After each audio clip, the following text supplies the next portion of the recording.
Hello everyone, hope you all are doing good. So today I am going to discuss most of the topics जो पुराने paper में आते ही आते हैं और मोस्टली जो क्वेश्चंस बहुत बार रिपीट हुए हैं। तो मैं आपके लिए क्वेश्चंस नहीं लेके आई हूँ, बट उन क्वेश्चन में से जो आंसर्स है ताकि जो आपको पता लग जाए एक पर्टिकुलर चीज़ के बारे में कि कैसा क्वेश्चन पूछा जाता है और उनके आंसर्स कैसे होते हैं।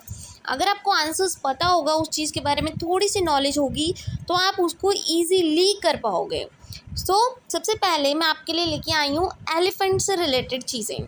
तो आपको एलिफेंट से रिलेटेड बहुत सारे फैक्ट्स पता होने चाहिए, बिकॉज ये पेपर में आते ही आते हैं। ये पक्का क्वेश्चन है। एक स्लॉथ वाला हो गया और एक एलिफेंट वाला हो गया। तो सबसे पहले हम स्टार्ट करेंगे एलिफेंट से। तो एलिफेंट आप सबको पता क्या होता है, हाथी की बात हो रही है यहाँ पे। जो ओल्डेस्ट फीमेल एलिफेंट होती है becomes the head of the heard, कि जो ओल्ड वाली फीमेल एलिफेंट होती है ना, वो क्या होती है, हेड होती है। मतलब सभी डिसीजंस कौन लेता है, फीमेल एलिफेंट लेती है। जो उसके झुंड का जो हेड होता है वो कौन होता है, फीमेल एलिफेंट होती है। मेल्स का इसमें कोई काम नहीं होता। तो सेकंड भी वही बोला गया है, there is no male elephant in the herd. क्यों नहीं होते एलिफेंट, मेल एलिफेंट क्यों नहीं होते, सिर्फ फीमेल ही क्यों होते हैं? क्योंकि जो मेल होते हैं ना, जब वो 14 से 15 साल की उम्र तक हो जाते हैं तो वो झुंड को छोड़ के चला जाते हैं, अपने अलग हो जाते हैं। उसके बाद an adult elephant can eat up to 100 kilograms of leaves and twigs in one day. ये क्वेश्चन आता है मोस्टली आपको कंफ्यूज करने में। वहाँ 200 लीव्स लिखा होता है, तो आपको पता होना चाहिए वहाँ 200 नहीं 100 kg लीव्स आना है उसका आंसर। तो कितने एलिफेंट होता है जो कितने लीव्स खाता है, 100 kg खाता है एक दिन में। नाउ कम्स एलिफेंट सोता कितने घंटे है, 2 से 3 घंटे सोता है वो दिन में एलिफेंट। आगे mud keeps their skin cool. आपने देखा होगा कि जो एलिफेंट होता है हमेशा क्या करता है, चिकड़ में खेलता रहता है, मतलब कीचड़ में खेलता रहता है, क्योंकि उससे क्या होता है, उसकी स्किन क्या रहती है, ठंडी रहती है, कूल रहती है। Then their big ears. उनके ईयर्स तो आपने देखे होंगे कितने बड़े बड़े होते हैं। हाथी के कान वो किस चीज़ के लिए होते हैं, वो फ़ैन की तरह होते हैं। वो मतलब हिलाते रहते हैं ना अपने कान को, तो उससे क्या होता है, उनको ठंडी हवा मिलती है जब वो हिलाते हैं, मतलब फ्लैप करते हैं अपने ईयर्स को। उसके बाद there are 10 to 12 female elephants and young ones in the heard.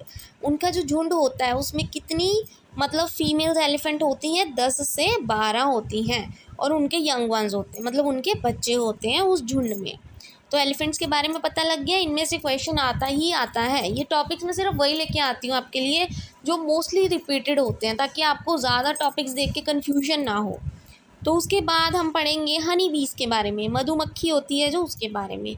जो मधुमक्खी है इसमें भी सेम है, इसमें भी मेल का कोई काम नहीं होता। जो हनी बीज है अपने एग्स कब देती है, अक्टूबर टू दिसंबर में। ये क्वेश्चन आता ही आता है कि कौन कौन से मंथ्स में जो हनी बी है अपने अंडे देती है, एग्स देती है, यंग वंस देती है, कब, October to December. Every bee hive has one queen bee that lays eggs. जैसे कि एलिफेंट में एक फीमेल एलिफेंट होती थी, हेड होती थी, तो इसमें क्या है, कोई एक ही क्वीन होती है जो अंडे देती है मधुमक्खी में। Then there are only few males in hive. Hive में बहुत कम मेल बीज होती हैं, सारी फीमेल्स ही होती हैं ऑलमोस्ट। और जो मेल बीज है उनका कोई स्पेशल काम नहीं होता। मेल बीज का कोई काम ही नहीं होता। सिंपल, जैसे एलिफेंट का था वैसे ही मेल बीज का भी कोई काम नहीं होता। अब थोड़ा बर्ड्स के बारे में, चींटियों के बारे में हम पढ़ेंगे। तो जो बर्ड्स होते हैं time to time they lose their old feather. जो उनके पंख होते हैं जिससे वो उड़ते हैं, वो क्या होते हैं, टाइम टू टाइम झड़ते रहते हैं ताकि उनके न्यू फेदर आते रहें। बर्ड्स के बारे में। देन चींटियों के बारे में बोला गया है कि जो एंट्स होती हैं move they leave a smell on the ground. कि जब वो चलती है ना, वो जैसे आपने देखा होगा एक के पीछे दूसरी चींटी, तीसरी, फिर चौथी, ऐसे मतलब लाइन में लगी होती हैं चींटियाँ। तो वो क्या करती हैं, एक दूसरे की स्मेल से उनको रास्ता पता चल जाता है कि एक चींटी अगर उधर को गई है तो दूसरी चींटी भी उसके पीछे पीछे चल पड़ती है। तो कैसे जाते हैं वो, स्मेल की हेल्प से, एक दूसरे की स्मेल की हेल्प से उनको पता लग जाता है कि उन्होंने किधर जाना है। Then come silkworm. Silkworm क्या होता है आपको पता होगा, रेशमी कीड़ा जिसको बोलते हैं उसको सिल्क वॉर्म कहा जाता है। वो क्या करता है, अपने जो फीमेल वॉर्म होती है उसको कई किलोमीटर से पहचान जाता है उसकी स्मेल से। जैसे कि आंट्स पहचान लेती है एक दूसरे को, स्मेल से। वैसे ही जो सिल्कवॉर्म होता है ना, वो भी कैसे पहचान लेता है, स्मेल से पहचान लेता है दूसरे सिल्कवॉर्म को। ये आपको पता होना चाहिए। ये मोस्टली क्वेश्चन आते ही आते, ये रिपीटेड क्वेश्चन ही हैं जो मैं आपके लिए लेके आई हूँ। फिर हम कुछ शार्क के बारे में पढ़ेंगे। शार्क आपको पता होगा क्या होता है। शार्क क्या होता है, उसकी सबसे ज़्यादा स्ट्रॉन्ग सेंस होती है स्मेल करने की ह्यूमन ब्लड को, कि जो इंसान का खून होता है ना, वो इसको बहुत अच्छे से स्मेल कर सकता है। उसको पता लग जाता है कहाँ से ह्यूमन आ रहा है और कहाँ पे ह्यूमन है, उसके ब्लड से, ब्लड की खुशबू से इसको पता लग जाता है शार्क को।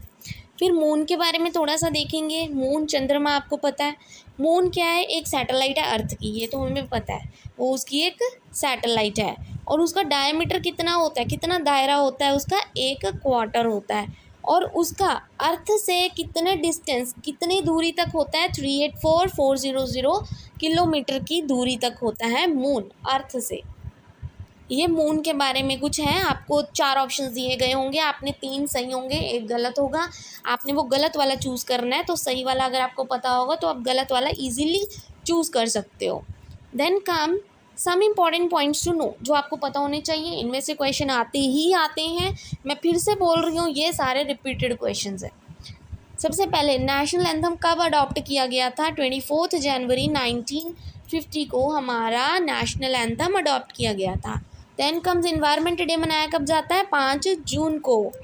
फिर उसके बाद chillies are brought from, chillies आना था यहाँ पे। चिलीज क्या होती है? मिर्च की बात की गई है। जो मिर्ची है वो कहाँ से आई है? साउथ अमेरिका से आई है। नाउ नेक्स्ट, कि मैक्सिमम स्ट्रेंथ ऑफ लोकसभा क्या होती है, कि लोकसभा में कितने मेंबर्स होते हैं? 552 मेंबर्स होते हैं लोकसभा में। फिर उसके बाद लॉन्गेस्ट ब्रिज कौन सा होता है इंडिया में? बिपिन हजारिका सेतु। ये question most of the times repeat हो चुका है कि कौन सा सबसे ज़्यादा लॉन्गेस्ट ब्रिज है हमारे इंडिया में? Bipin Hazarika Setu. Next comes braille script consist of. आपको पता है वो लैंग्वेज होती है जो अंधे लोगों के लिए यूज़ की जाती है, जो इजीली देख नहीं पाते, उनको मतलब सीइंग इम्पेयरमेंट, विजुअल इम्पेयरमेंट होती है, तो जो उनके लिए ब्रेल स्क्रिप्ट यूज़ की जाती है उसमें कितने डॉट्स होते हैं? 6 डॉट्स होते हैं, याद रखना है। फिर हॉर्स का साइंटिफिक नेम क्या होता है? इक्वेस कैबेलस, हॉर्स का साइंटिफिक नेम। उसके बाद जो टमाटो है, आपका टमाटर होता है, उसका टेस्ट कैसा होता है? सार। वो क्या होता है? खट्टा होता है। वहाँ आएगा खट्टा मीठा होता है या मीठा होता है, तो उसका आंसर क्या आएगा? सिर्फ सार होता है, खट्टा होता है, क्योंकि वो एसिडिक होता है नेचर में। फिर साउथ इंडिया के कुछ फेस्टिवल्स बताइए। हार्वेस्ट फेस्टिवल कौन कौन से होते हैं? पोंगल, ओनम, उगाड़ी एंड विशु। ये आपको पता होने चाहिए। नाउ कम फार्मर्स फ्रेंड, कि जो फार्मर होते हैं, खेती बाड़ी करते हैं, उनके सबसे फेवरेट मतलब उनके फ्रेंड कौन होते हैं? अर्थवॉर्म होते हैं। वो आपको पता है सॉइल में रहते हैं, उनके सॉइल को सही रखते हैं हमेशा अर्थवॉर्म, तो उनको फार्मर्स का फ्रेंड बोला जाता है। Now comes next, cheapest way of transport. सबसे सस्ता ट्रांसपोर्ट का तरीका कौन सा है? Water transport. पानी, शिप्स वगैरह, बोट्स वगैरह जाती हैं, तो सबसे ज़्यादा सस्ता तरीका कौन सा है? Water transport. फिर sound can cause hearing loss. किस लिमिट से ऊपर अगर आप सुनोगे तो आपके कान बंद हो जाएंगे, सुनना ही बंद हो जाएगा आपको, 85 डेसिमल्स के ऊपर। Now comes bomb dropped on Nagasaki was named as. जो नागासाकी पे बम धमाका हुआ था, उस बॉम्ब को क्या बोला गया? Fat man. उसको नाम दिया गया फैट मैन। शेल्टर ऑफ हैन, जो हैन होता है वो कहाँ पे रहता है? कूप में रहता है। Now dish of Gujarat. Gujarat में कौन सी डिश ज़्यादा फेमस है? ढोकला, चटनी एंड लेमन राइस। ये आप सबको पता ही है। ये मोस्टली क्वेश्चंस रिपीट हुए हैं, ये मैंने अपने पास से कोई नहीं बनाया, ये मोस्टली रिपीटेड क्वेश्चंस हैं और इसमें से ही आपको पेपर आएगा, I can assure you that. Then come 16th question, fat soluble substance कौन से होते हैं? KEDA। इसको कीड़े के नाम से आप याद कर सकते हो, KEDA फैट सॉल्युबल होते हैं। और फैट सॉल्युबल कौन से नहीं होते? B and C। Deficiency of iron, जब आपको आयरन की कमी होती है उस बीमारी को क्या बोलते हैं हम? अनीमिया।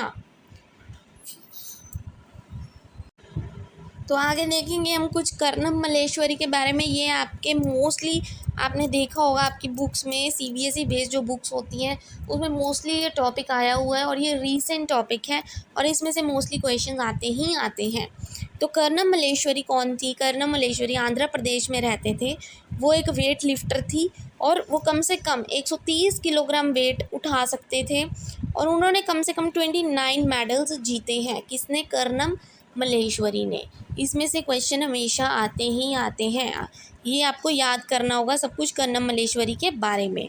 और किस एज में किया था ये एज मैं आपको बताना भूल गई। 12 ईयर्स की एज में उन्होंने ये वेट लिफ्टिंग स्टार्ट की थी कर्णम मल्लेश्वरी ने। जो लास्ट क्वेश्चन आपका रहता है वो होता है पोल स्टार। एक्चुअल में पोल स्टार क्या होता है? ये इसको नॉर्थ स्टार बोला जाता है।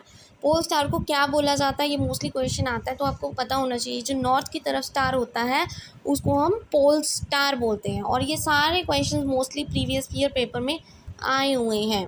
आई hope today's video is useful for you. Thank you very much and please don't forget to like and subscribe my channel.